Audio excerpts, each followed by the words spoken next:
L'un des grands défis du président de la transition, c'est de pouvoir s'entourer des bonnes personnes. Premièrement, des personnes passionnées. Deuxièmement, des personnes qui sont vraiment animées par le devoir de servir le Gabon. Et troisièmement, des personnes qui connaissent de quoi ils parlent. Parmi les 4 candidats dont la candidature à l'élection présidentielle a été validée par l'autorité compétente au Gabon, le président Brice Clotaire Oligui est largement en avance en ce qui concerne le capital sympathie, les potentiels électeurs, mais surtout en termes de popularité et en termes d'appréciation de la part des Gabonais. Bienvenue sur ma chaîne, je suis Rivano Mabika. Ici, nous traitons de toutes les thématiques, notamment de l'actualité politique. Nous parlons de business, nous parlons d'investissement, nous parlons aussi de médias sociaux et de tout ce qu'il y a comme opportunité. Alors, si vous êtes intéressé à pouvoir faire de l'argent en ligne, à pouvoir investir en bourse par exemple, ou à pouvoir créer du contenu et monétiser ce contenu-là, n'hésitez pas, contactez-moi. Tous les liens sont en description. Je ne vous en dis pas plus, contactez-moi simplement et nous aurons le temps d'en parler. Alors le but de cette vidéo, c'est de pouvoir présenter les différentes opportunités qui vont se présenter au président Brice Clotaire Oligui Nguema dans l'hypothèse selon laquelle sera élu par les Gabonais comme étant le futur président du Gabon. Donc c'est une hypothèse que nous formulons et à partir de cette hypothèse, nous allons donc voir les différentes opportunités mais aussi les challenges qui l'attendent pour devenir peut-être soit l'un des meilleurs présidents du Gabon ou l'un des pires. Avant de pouvoir dire quoi que ce soit, restez jusqu'à la fin parce que dans cette vidéo, nous allons tenter de répondre à 3 questions principales. La première question, c'est de savoir si le président Brice Clotaire Oligui Nguema est vraiment le disciple de Machiavel qu'il affirme être. La deuxième question à laquelle nous allons tenter de répondre, c'est quels sont les défis auxquels il sera confronté une fois élu président du Gabon. Et ensuite, la troisième question, c'est de voir maintenant comment est-ce que le projet de société pourrait être exécuté afin d'obtenir peut-être l'un des meilleurs résultats à la tête du Gabon en tant que président de la République. Alors sans plus tarder, on y va. Alors avant de commencer cette vidéo, j'aimerais faire un petit disclaimer. Nous ne sommes pas ici pour faire des suppositions juste dans le vide ou bien pour faire simplement du militantisme dans le vide. Non. Le but de cette vidéo, c'est d'analyser la situation politique et de faire ce qu'on appelle des prévisions prospectives. C'est-à-dire, à partir des observations, à partir des événements que nous voyons, nous essayons de formuler des hypothèses et voyons voir si l'histoire nous donne raison ou si l'histoire nous donne tort. Le plus important pour nous, c'est de mener ce travail de réflexion parce que je pense qu'il est important en tant que Gabonais de pouvoir mener ce travail et ne pas seulement laisser les autres en parler, mais en tant que jeune Gabonais qui s'intéresse à l'actualité politique, j'aimerais participer à la vie politique, à l'actualité politique, mais surtout à faire vivre les opinions de mes followers ainsi que des Gabonais qui s'intéressent à la politique. Donc, le but de cette vidéo n'est pas du tout de prendre parti ou bien n'est pas du tout d'affirmer que oui, le président Oligui est déjà voté. Non, bien évidemment, il va falloir passer par les yeux. Ce travail que nous faisons est un travail de réflexion à l'avance, qu'on appelle la prospective. C'est-à-dire, on réfléchit déjà aux hypothèses. S'il est élu, qu'est-ce qui va se passer ou qu'est-ce qui pourrait se passer? S'il n'est pas élu,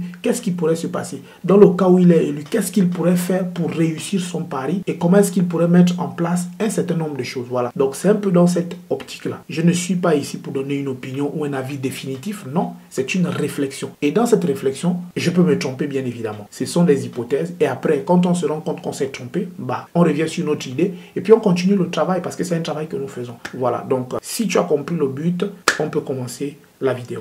Dans une de mes récentes vidéos, j'ai déclaré que la transition avait été un échec. Et lorsque j'évoquais les différentes raisons pour lesquelles je pensais que la transition avait été un échec, il y a une chose qui m'a échappé. C'est de pouvoir mettre en place une certaine réflexion autour des difficultés que le président de la transition et le CTRI ont rencontrées au cours de cette transition. Pour moi, l'une des difficultés, c'est le problème de l'eau et de l'énergie. Quand je suis revenu sur la question, je me suis rendu compte qu'il y a un fait que j'avais oublié, parce que c'est une idée que j'avais. Est-ce qu'il n'y aurait pas une main noire qui serait en train d'agir pour faire en sorte de saboter la transition, pour que le CTRI échoue son pari de pouvoir réussir cette transition?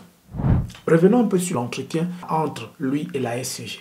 Force est de constater qu'en matière de fourniture d'électricité et d'eau, les attentes des populations semblent se dégrader de jour en jour. Depuis 1 an de transition, nous n'arrivons pas à résoudre ce problème d'eau et d'électricité. Et c'est devenu même une moquerie chez les plus jeunes qui font des TikTok, des vidéos à votre égard. Nous n'avons jamais connu ça au temps des Divungi. C'est cette ECG que nous voulons retrouver aujourd'hui, léguée par nos anciens ici présents. Afin de mettre un terme à cette situation, l'OCTRI a décidé de s'impliquer pleinement dans la recherche des solutions et que beaucoup d'efforts auraient pu être faits par vous-même. Et je me demande si est-ce que vous aimez ce pays ou c'est seulement se remplir pleinement les poches qui nous intéressent ici. Vous allez vous rendre compte que lors de cet entretien, le président Brice Clotaire Oligui était ferme. Premièrement, il a annulé toutes les sous-traitances. Il a montré que toutes les personnes qui étaient déjà dans la boîte de la SCG et qui avaient des sous-traitances devaient choisir soit partir à fond dans leur sous-traitance et donc être licenciés de la boîte, ou soit alors laisser tomber cette sous-traitance et venir s'occuper de la boîte afin que les choses puissent marcher. Comment vous expliquez qu'un compteur frauduleux, où le client paye des tickets EDAN et qu'il les charge, et on vient vous dire le compteur n'est pas reconnu à la SCG? C'est vous qui êtes à l'origine. Et comme il faut rattraper les recettes, et ça arrive toujours en fin d'année, la SCG est déficitaire, il faut rattraper les recettes pour payer les fournisseurs. On vous fait comprendre que tous les compteurs ne sont pas reconnus à la SCG. Et donc chaque client revient payer l'amende de 1 million, 1,5 million. N'est-ce pas du vol? Il en est de même pour les compteurs d'eau. Et quand vous refusez de payer, vous avez ce système. Si vous ne payez pas, on coupe tous vos compteurs. Donc il faut d'abord payer. Et là, le client paye. Et quand il finit de payer, il vous dit, mais je veux savoir quel est ce compteur qui est utilisé à mon nom. Vous êtes incapable de retrouver ce compteur. J'en ai payé les frais. Et même à Port-Gentil, on me dit ton compteur se retrouve à Matanda. Donc ce vol est organisé par vous-même sur les populations. À l'époque, il avait trouvé qu'il fallait nommer un ancien de la boîte pour pouvoir redresser les choses, mais aussi pour pouvoir traquer tous les réseaux de mafieux afin de les dénoncer. Et là, on s'est bien rendu compte que à la fin, il n'y a pas eu vraiment un résultat plausible. Et du coup, cet ancien qui avait été nommé pour pouvoir redresser la boîte a été démis de cette fonction-là. Pour moi, il y a le Oligui Nguema militaire, c'est-à-dire il est ferme, intransigeant, enquêteur. Et il y a l'autre Oligui Nguema qui fait face à une réalité, c'est sa réalité du pouvoir. Parce que la politique, bien évidemment, il faut apprendre à faire des compromis, il faut apprendre à négocier. Et donc, le président de la transition a été pris entre ces deux positions, c'est-à-dire la position du militaire qui veut être intransigeant, qui veut être rigoureux. Mais sauf qu'il fait face à un système où c'est des personnes laxistes. En fait, si on est trop rigoureux, la réalité c'est que beaucoup de gens iront en prison. C'est ça la réalité. Donc, c'est en essayant de faire le compromis entre la rigueur du militaire, la sensibilité de l'humain, pour pouvoir essayer de trouver des points d'accord afin d'éviter l'hécatombe. C'est ce qui a fait en sorte qu'on se retrouve dans une situation où finalement le problème de la SCG a été un gros handicap pour la transition. Et je pense que, au-delà de tout ce qu'on peut dire, de tous les défis qui ont été relevés et de tout ce qui a été mis en place pour essayer de stabiliser les choses, le problème de l'eau et de l'énergie a été vraiment un gros handicap. Mais je reste convaincu que c'est parce que, quelque part, il y a une main noire qui travaille dans l'ombre. Et bien évidemment, lorsqu'on voit le problème de la SCG, qu'on voit comment le président de la transition s'est attaqué à ce souci en voulant le résoudre, on se rend bien compte qu'il y a un problème de fond et que réellement, si on attaque ce problème de fond, on va retrouver à l'intérieur les raisons même pour lesquelles le problème de l'eau et de l'énergie a été vraiment un gros handicap. Quelles sont donc les chances pour le président de la transition, une fois élu président définitif du Gabon, de réussir son pari et de mener une politique qui va permettre au pays d'amorcer vraiment un véritable développement, mais aussi une effective restauration des institutions. Au lendemain du coup de la libération, le président de la transition a été clair. Il a donné le cap, il a donné le tempo. Premièrement, il fallait que tous les projets puissent revenir sur pied et que toutes les personnes qui avaient reçu de l'argent et qui avaient été financées pour réaliser les projets, qui ne réalisaient pas ces projets, ils avaient soit le choix de réaliser les projets ou alors aller en prison. La restauration de la journée comptable du Trésor pour mettre fin aux petites combines entre copains et coquins. L'appel systématique au système bancaire lorsqu'il s'agira de financer nos projets. Et enfin, 4, la mise sous gestion du secteur privé des deux caisses. Je suis pratique et pragmatique. Par conséquent, je veillerai personnellement à ce que les propositions de ce jour soient concrétisées pour le plus grand bien de nos compatriotes. Là, on faisait face à un Oligui militaire, c'est-à-dire le militaire, le rigoureux, celui qui veut que la justice se fasse, parce que le but du coup de la libération, c'était bien évidemment de restaurer toutes ces choses-là. Mais sauf que les réalités du terrain ont fait en sorte que, je ne dirais pas que cette rigueur se ramollisse, mais que cette rigueur puisse essayer de revoir un peu l'intransigeance avec laquelle il devait exécuter ce mot d'ordre. Et c'est ce qui fait que la transition, sur ce point précis, a été quelque part un échec. Quelle est donc la possibilité pour le président de la transition de pouvoir ramener les choses à l'ordre? Le premier fait déjà, c'est de pouvoir comprendre que quand on est élu président de la République, c'est d'abord les électeurs qui sont plus importants. Et je pense que c'est là que le président Ali Bongo s'était trompé. Parce que moi, j'ai toujours pensé que le président Ali Bongo aurait pu être le meilleur président du Gabon de tous les temps. J'ai toujours pensé ça. Sauf que dans son casting, lorsqu'il est élu président et qu'il est déclaré président de la République et qu'il est investi, ils organisent les assises d'Angonje. Il y a certains opposants qui viennent, qui font une sorte de pacte dans lequel on accepte finalement la victoire d'Ali Bongo. Sauf que le président Ali Bongo n'a pas été assez stratège de comprendre que, au-delà du fait que l'opposition m'ait accepté, ou que certains membres de l'opposition m'aient validé, il fallait en plus mettre en place une politique qui devait contenter les électeurs. Et ça, c'est le gros défi du président Brice Clotaire Oligui. Au lendemain de son élection, au lendemain de son investiture, il devra prendre en compte toutes les remarques faites par le peuple. Et c'est pourquoi d'ailleurs, il est important que nous fassions ce genre de vidéos, non pas qu'on se contente seulement de faire ce genre de vidéos, mais partager massivement pour que peut-être ça arrive jusqu'au président et que, s'il plaît à Dieu, il puisse considérer les analyses que nous sommes en train de faire. Quel est le reproche qu'on fait au président juste au lendemain de son investiture en tant que président de la transition? Les gens se sont rendus compte qu'on a nommé des personnes qui étaient dans l'ancien système, l'ancien gouvernement. Déjà, ça a été une grosse déception parce que on n'arrivait pas à faire le rapprochement entre le président de la transition rigoureux. Je suis sidéré d'entendre sur 2500 agents de la SCG, vous n'arrivez pas à mettre ces groupes en marche depuis 2 mois qu'ils sont arrivés. Ou vous n'êtes pas des techniciens, ou vous ne connaissez pas votre métier. Et si on ne le connaît pas, il faut démissionner. Un homme militaire disait, c'est honteux de faire un métier que l'on ne connaît pas. On vous a livré 10 groupes gratuitement qui sont là. Depuis 2 mois, on n'aurait pas vécu cette situation. 10 groupes de 2,5 mégawatts. Multiplié par 10, ça fait combien de mégawatts qu'on gagne? Et ce président de la transition qui finalement accepte de mettre dans le gouvernement des personnes qui, d'une certaine manière, sont reprochées de certaines choses. Je pense que tous ces éléments-là, autour du président de la transition, ont premièrement tué l'impact positif que le CTRI avait déjà sur le peuple. Parce qu'il faut dire que le CTRI a fait un gros travail en termes de restauration de l'image de l'armée. L'image de l'armée était complètement salie, piétinée. Mais avec le travail que le CTRI a mené, l'image de l'armée est revenue. Là, ce n'est pas un problème. Le véritable problème, c'est maintenant l'image du CTRI lui-même qui a pris un coup par le fait que certaines personnes ont été ramenées au gouvernement, à l'Assemblée nationale et d'autres en tant que députés. Ça, c'est une pilule que beaucoup n'ont pas avalée et n'ont jamais digérée jusqu'alors. Ce n'est pas passé du tout. Ça signifie quoi? Ça signifie qu'une fois le président de la transition élu président définitif, on a 2 possibilités. Et c'est là où on comprendra vraiment si il est le disciple de Machiavel qu'il pense être ou pas. Si le président Oligui est vraiment le disciple de Machiavel, alors il devra porter son costume de président, mais en revêtant non pas l'image du diplomate ou bien de celui qui essaie de comprendre la situation, non.